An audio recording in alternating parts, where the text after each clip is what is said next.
I'm here with Detlef van Platen, the head of Porsche North America, and we're standing, Detlef, in front of this gorgeous baby blue Macan. Last time we spoke, it was just being introduced. How's it selling? The response is tremendous. I mean, we just presented this car in Los Angeles in December. We had a very nice press event in Barcelona, and now we are here just 4 weeks before the introduction in this market, the biggest market in the world, in May.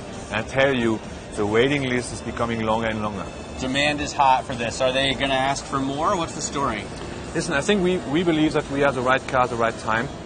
We are entering for the first time the very fast-growing compact SUV segment, and we will be the sport car in this segment for the next few years. We know that 50,000 cars produced every year might be limited, so we gave some feedback to Germany saying we might need some more. You have another hot car over there that costs slightly more, the 918 Hybrid. $850,000. Who can possibly afford that? Very cheap. Very cheap. Yeah? For the technology, you will find this car is a cheap proposition here. I mean, listen, 4 years ago, everybody was talking about fuel economy, standards, EPA, and we decided to say, listen, we need to do something to prove to everybody that the sports car has a future. And this is exactly what we have done. You drive this car, it's basically a completely new planet, full of new technology. We are talking about a car 0 to 60 miles per hour in less than 2.5 seconds, and a mileage of 67 miles per gallon. Can it work together? Yes, it can. And it drives like a Porsche. It's just planned. I just came back from Austin. I had a race driver in front of me, Patrick Long, driving a 911 Turbo S, right? Not a very slow car. Yeah. And I said to him, listen, can you accelerate a little bit? I'm just behind you. I'm not a race driver, so do something here. And he said, I'm full speed. This car is a car where we can show that plug-in hybrid technology is not boring.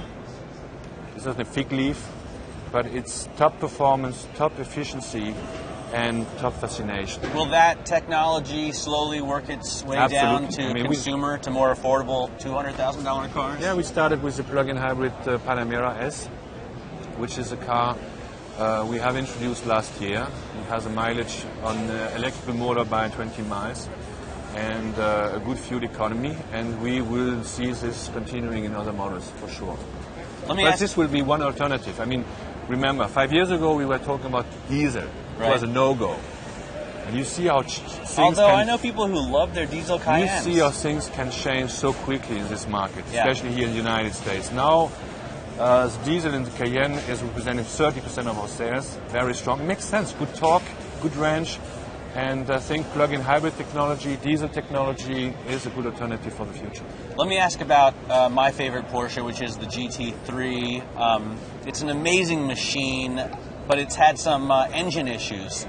And you guys actually issued a park it warning. Talk to me about that. We are talking the walk and walking the talk. I mean, it was clear we had two issues. We communicated on this very openly in Italy and in Switzerland. And we didn't hesitate 1 second. And we said, we have to find out what is going on in this engine. We stopped the production, we stopped the sales. We asked our customers to leave the car in the garage.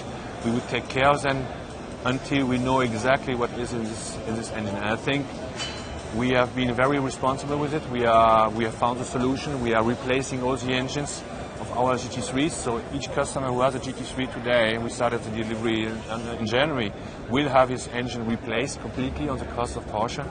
And I think the response we got from our customers was very positive. They said, nice, Porsche is really showing that how we should treat customers and owners, and we're happy to do that in the future too. Is this something you did sort of in light of what's going on with General Motors and Toyota? No, not at all. I mean, we had this issue before. I think GM came on the market with the owner recall. Listen, we have to be responsible. We have a very high standard in terms of quality. People know this, our customer knows this and expect it from us. So we have these issues. Instead of saying, let's hide it and let's find a solution, we said, we have an issue, let's work on it, let's communicate and let's find a solution. And let's treat our customers like they would expect it from us. Let me finally ask you about the Tesla direct sales debate right now, because with a GM or a Ford, they're selling millions of cars. Obviously, they need to have a dealership network, and there's no doubt about it. Porsche, you have such intimate contact with your customers. I'm sure you know hundreds of customers yourself. So is it a possibility for Porsche to go this direction? I think Porsche is not just about a product.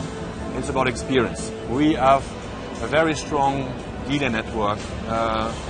Dealers working with Porsche for the last 20 years.